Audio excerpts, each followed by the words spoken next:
नमस्कार मित्रांनो, तुला शिकवीन चांगला धडा. पुढील भागामध्ये भुवनेश्वरी दुर्गेला म्हणते, तू जर एक काम फत्ते केलं, मास्तरीला घरी घेऊन आली, तर तू म्हणशील ते आम्ही तुला देऊ. आता आम्हाला इथं फक्त मास्तरीने यायला पाहिजे. दुर्गे म्हणते, होय ताई, तू म्हणती ना मी हे सगळं करते, आणि का नाही करणार ग? तू आमच्यासाठी लय काय काय केलं. आज आम्ही इथं हाय ते फक्त तुझ्यामुळं. आज माझी बारी हाय. मी आज काम फत्तेच करून येते बघ. अगं मला पण वाटतंय की तुझं लगीन मोठ्या मालकासंगट व्हावं, तुझा संसार व्हावा. भुवनेश्वरी ते बास, असं चांगलं चांगलं बोलत राहा. वास्तू तथाच तू म्हणती या. चल आता ये लवकर खाली. हात जोडत म्हणते, आम्ही देवीसमोर डोसकं टेकवतो. आता देवीने आम्हासने यश द्यावा, आणि निघून जाते. दुर्गे म्हणते, ताई, माझ्या लेकीचं लगीन मोडून तू अधिपतीशी त्या मास्तरडीचं लगीन लावून दिलं, आणि ह्या वयात स्वतःचा संसार थाटायला निघालीस वय. तुला लाज कशी वाटत नाही? तुला काय वाटलं तू सांगितलं मी तसं करणार वय? अरे हट, तुझं लगीन होऊ नये म्हणून मी प्रयत्न करणार. आता बघ तुम्ही काय काय करते. नाही तुझ्या लग्नाचा विस्फोट केला ना, नाव नाही लावणार दुर्गेश्वरी. एका आईचा तळतळाट आहे. अक्षरान ते बाबा थांबा.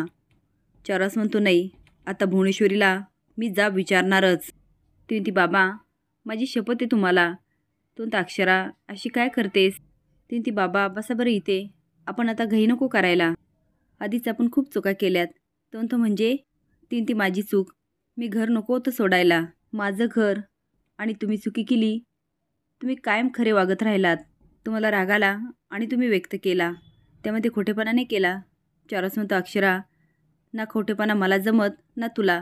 त्या भुवनेश्वरीला जमतो. ती बाबा, पण आता असं वागून नाही चालणार. तो म्हणजे काय करायचं? ती म्हणते, मी माझं घर कधी सोडायचं नाही, आणि तुम्ही कधी खरं वागायचं नाही. म्हणजे खोटं नाही वागायचं, पण नेहमी स्ट्रॅटेजीने वागायचं. म्हणजे विचार करून वागायचं. भगवद्गीतेत असं म्हटलं ना बाबा, युद्धात आणि प्रेमात सगळं माप असतं.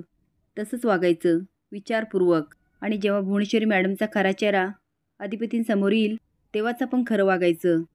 चरस म्हणतो, अक्षरा, तू तुमच्या संसारासाठी किती काय काय करते, आणि त्या माकडाला आहे किंमत. आता दोघांमध्ये बरंच काय बोलणं होतं. चरस म्हणतो, बरं मी निघतो, तू लवकर या घरी. अक्षरा म्हणते, मी परत घरी येईल ते माझ्या अटींवर, आणि ज्या बाईने तुम्हाला गुडघ्यावर आणलं, मी तिला गुडघ्यावर आणेल. हिरा म्हणते, असं काय बघता माझ्याकडे? बाब म्हणतात, तू का केलंस? ती म्हणते, मी कुठे काय केलं?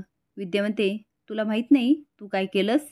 ती म्हणते, आई प्लीज मला मुद्दा सांगतेस का, काय झालं ते? विद्या म्हणते, तू ताईचा पाठलाग का केलास? बाब म्हणतात, काय गरज होती? ती म्हणते, अच्छा, म्हणून मला इथे आरोप्यासारखं उभं केलं. ती आता अक्षराला खूप नाव ठेवत असते. तेवढ्यात आवाज येतो, येऊ का आत? तिघही दाराकडे बघतात. दोन बायका हातामध्ये काहीतरी ताट घेऊन उभा असतात. हिरा म्हणते, कोण आहात तुम्ही, आणि हातात काय आहे? दुर्गे हातात सामान घेऊन पुढे येते आणि म्हणते, माझं नाव दुर्गेश्वरी, आणि मी ताईच्या वतीने हा आयर आणलाय. आता विद्या गाईगाई आत जाते. भुवनेश्वरी हात जोडून देवीसमोर उभी असते आणि मनात म्हणते, आई अंबाबाई, आम्ही मोठ्या मालकांसोबत लग्न करायचं स्वप्न बघितलं होतं.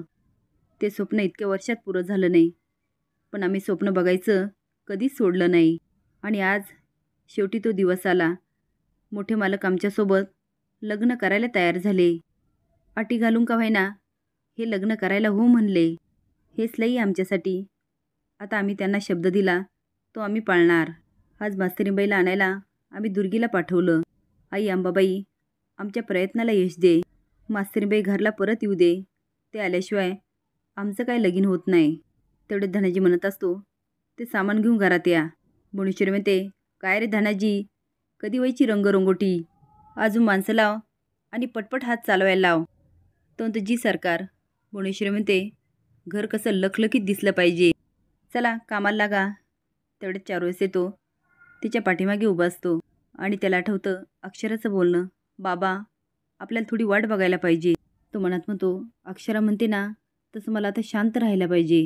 तो विचारतो, कसली तयारी? भुवनेश्वरी म्हणते, कसली म्हणजे आपल्या लग्नाची. तो का अट विसरली का? ती म्हणते, अजिबात नाही. मास्तरीन घरी येण्यासाठी आम्ही तयारीला पण लागलो. चरास म्हणतो, अक्षरा, अक्षरा अधिपती सूर्यवंशी. डोक्याला हात लावत म्हणतो, नीट ध्यानात ठेव. तो निघून जातो. भुवनेश्वरी मनात म्हणते, सौ भुवनेश्वरी चारुहास सूर्यवंशी, ही जे ठरवेल तेच या घरात होणार. अक्षराचे बाबा म्हणतात, का आला तिथं? तीन ते आत येऊ का? विद्या म्हणते, या ना. हिरा म्हणते, का आलात तुम्ही इथे? विद्या म्हणते, हिरा, त्यांना आत येऊ दे. तीन ते आई, त्या दिवशी बाबा आणि ताईला घरात घेतलं का त्यांनी? नाही ना, बाबांवर हल्ला केला, ढकललं त्यांना, ताईचा गळा दाबला. मग ह्यांना का आपण घरात घ्यायचं? दुर्गी म्हणते, आहे का अजून तेच धरून बसलात वय?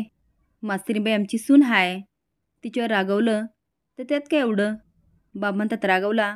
फक्त रागावला नाही, तुम्ही तिचा गळा दाबला, तुम्ही तिला मारायला निघाला होतात.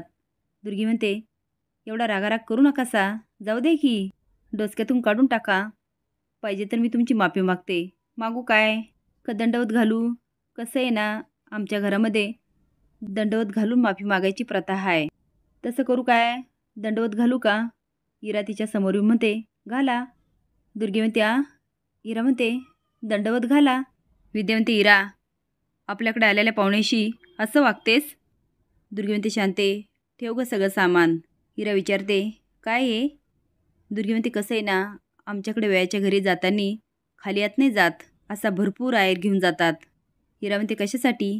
ती ताईनी पाठवलं सुनबाईसनी घरी आणायला. आता तर इराच्या तोंडावर 12च वाजतात. ती काय? दुर्गी म्हणते, तुमच्याकडं पाहुण्याला पाणी नाही देत का? विद्या म्हणते, देतात, आणते मी. दुर्गी म्हणते, आमची सुनबाई कुठे? त्यासनी बोलवा की. सुनबाई, सुनबाई. बाब म्हणतात, तुमच्यासारखी रिकामटेकडी नाही ती, शाळेत गेली आहे. ती त्यात काय एवढं? शाळा पण आपलीच आहे, घ्या बोलून. हे हिरा, अशी बघत काय बसली? कर ना सुनबाईसनी फोन. हिरा म्हणते, करते. विद्या किचनमध्ये जाते आणि फोन करून म्हणते, अक्षरा, कुठे आहेस तू? ती म्हणते, आई, घरीच येते. का गं? ती म्हणते, अगं, घरी दुर्गेश्वरी मॅडम आल्यात. अक्षरा म्हणते, आपल्या घरी आल्यात? का आल्यात? ती म्हणते, तेच ना. अगं, बरोबर 2 बायका आहेत आणि बरंच काय काय सामान घेऊन आल्यात. मला तर कळतच नाही बाई, कशासाठी आल्यात त्या. मला तर टेन्शन आलं. ती म्हणते, आई, तू टेन्शन न घेऊ, मी लगेच आले. हिरा फोन करते आणि म्हणते, ही बाई ना पहिल्या झटक्यात कधीच फोन उचलत नाही आणि स्वतः अपेक्षा करते दुसऱ्याने लगेच फोन उचलावा. ते आता पुन्हा फोन करते. भुवनेश्वरी म्हणते, काय हिराबाई, कुठं आबाळ कोसळलंय? काग लागली या?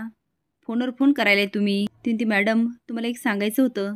भुई म्हणते, सांगा की. ती अहो, दुर्गेश्वरी मॅडम घरी आल्यात. भुई म्हणते, जे आम्हाला ठाव आहे ते काय सांगता आम्हाला? हिरा म्हणते, म्हणजे मला कळालं नाही, त्या अशा अचानक घरी का आल्यात? भुवनेश्वरी म्हणते, आम्ही पाठवलं. ती अहो, का? त्या ताईला घरी नेण्याची भाषा करतायत. ती अरे वा, गेल्या गेल्या दुर्गीने मुद्द्यालाच हात घातलाय वाटतं. चांगलं केलं, चांगलं केलं. हिरा म्हणते, मॅडम, त्या ताईला तुमच्या घरी न्यायचं म्हणतात. ती ठाव आहे आम्हाला. हिरा म्हणते, मॅडम, त्या अशा का बोलतायत? भुई म्हणते, आम्ही पडवलेली पट्टी बोलते ती. हिरा म्हणते, का डिवोर्स रद्द झालाय का? ती नाही, पुढं ढकलला असं समजा. हिरा म्हणते, अहो पण. ती पणबिन सोडा आणि तुमची बहीण सासरी कशी येईल याचं बघा. आता मात्र हिराचा खूप जळफळाट होतो. असेच नवीन अपडेट जाण्यासाठी लाईक आणि सबस्क्राईब करा. धन्यवाद.